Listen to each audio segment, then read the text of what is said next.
I live on the edge of a Suffolk grazing common. You approach the garden and the house down a bumpy track across the common, over a moat. It's a moated common. There's a walnut tree and an ash tree, both of them big and happy trees. And I always think of them as sort of guardians standing over the house. This is my post box. I always know when the posts arrive because I hear the clunk.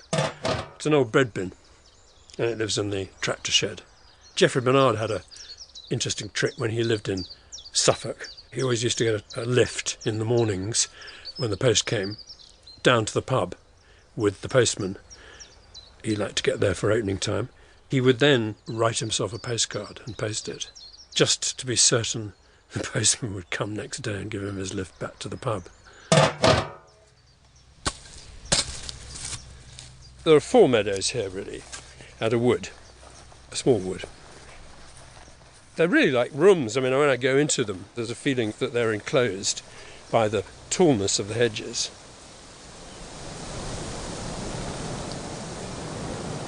And they're thick and dark.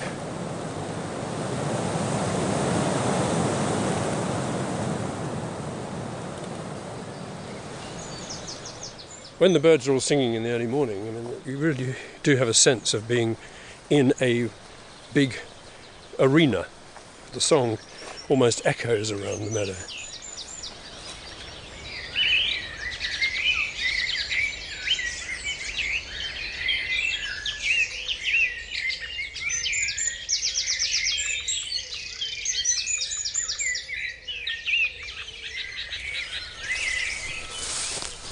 I suppose I think of my place, and all these places, much more as clearings than anything else, but this is what you call the garden and what you would call the lawn.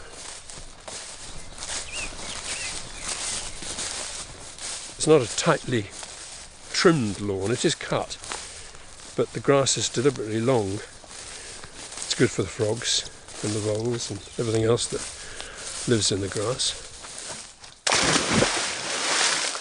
You cross the lawn from the house looking south to the moat, which is the same length as the house, about 33 yards long, 20 feet wide, 11 feet deep, and it's got a spring in one end, so the water's good.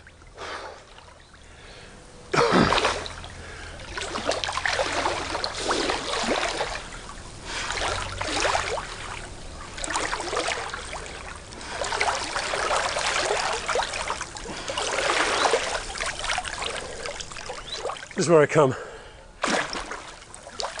to do some thinking. The idea is you come in here and, like Archimedes, you have an idea and you shout Eureka, and then you go and scribble it down on a sort of papier-mâché notepad on the bank.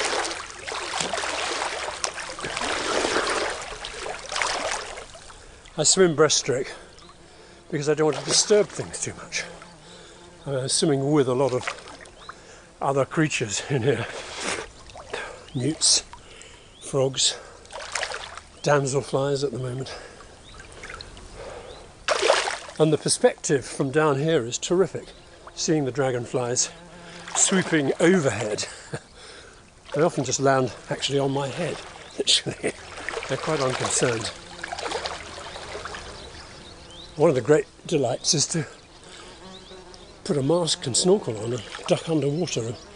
It's extraordinary what you see in an English moat.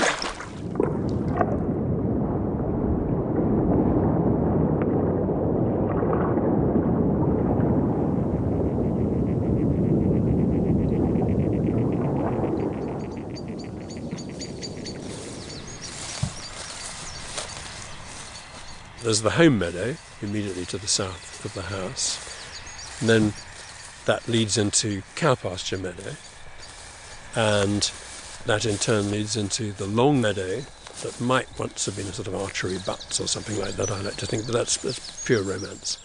And then